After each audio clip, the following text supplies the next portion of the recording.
এক মাস সিয়াম সাধনার পর আজ পবিত্র ঈদ উল ফিতর। পবিত্র ঈদ উল ফিতর আপনার জীবনে বয়ে আনুক অনাবিল সুখ, শান্তি ও সমৃদ্ধি।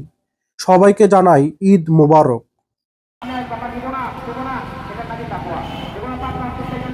এবং তোমাদেরকে পরকালে ফিরে যেতে হবে। আল্লাহ পাক বলেন, তোমরা কি মনে করো আর আমার কাছে তোমাদের সব হিসাব নিকাশ দিতে হবে, সেগুলো তোমার প্রস্তুতি নিয়ে আসো। আল্লাহ রাসূল সাল্লাল্লাহু আলাইহি ওয়াসাল্লাম বলেন, সবচেয়ে বুদ্ধিমান তো ওই ব্যক্তি যে ব্যক্তি মৃত্যুর আগে فقد قال الله تعالى في القرآن الكريم من جاء بالحسنة فله عشر أمثالها ومن جاء الله أكبر الله أكبر الله أكبر الله أكبر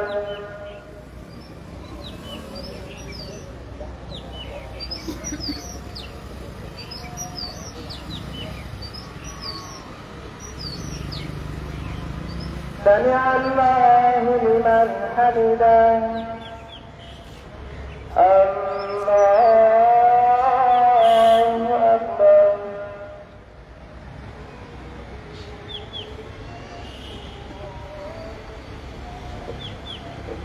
الله أكبر الله أكبر